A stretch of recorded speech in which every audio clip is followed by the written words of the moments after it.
នេះគឺជាការ unboxing keyboard brand Echo model 5098B Wasteland បើប្រអប់មកយើងនឹងឃើញ keyboard របស់យើងមុនគេតែម្ដងហើយយើងក៏ទទួលបានដូចជា guidebook ចំនួន1 switch puller ចំនួន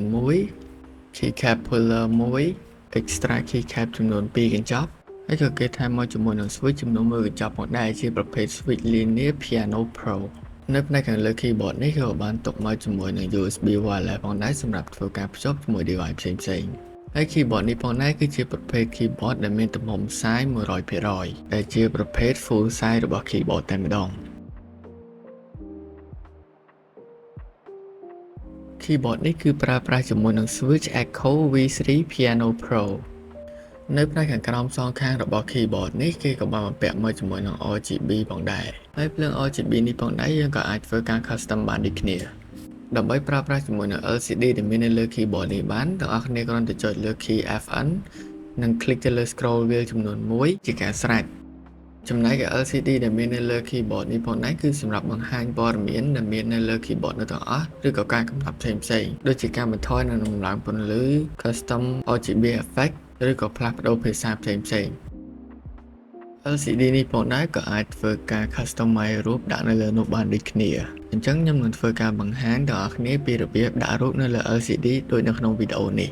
ជាដំបូងបងប្អូនគ្រាន់តែធ្វើការ download software របស់ Echo មកបន្ទាប់មកពេលដែលចូលដល់ខាងក្នុងនេះយើងចុចទៅលើពាក្យ screen customize បន្ទាប់មកបងប្អូនចុចយក select picture បន្ទាប់មក select file រូបភាពឬក៏ file GIF ពេលដែល select ដូចនេះហើយបងប្អូនអាចធ្វើការ zoom in ឬក៏ zoom out ដោយគ្រាន់តែ hold control បន្ទាប់មកយើងចុច confirm បន្ទាប់មកយើងចុចទៅលើពាក្យ upload animation ហើយយើងធ្វើការរងចាំនៅពេលវាដើរពេញរួចជាការស្រេច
ប្រសិនបើបងប្អូនមានចំណាប់អារម្មណ៍អាចមករកបាននៅហាង Spectagear ឬក៏សម្រាប់ការសាកសួរព័ត៌មានបន្ថែមអាចទំនាក់ទំនងមកតាមលេខទូរស័ព្ទដែលមាននៅខាងក្រោមបាន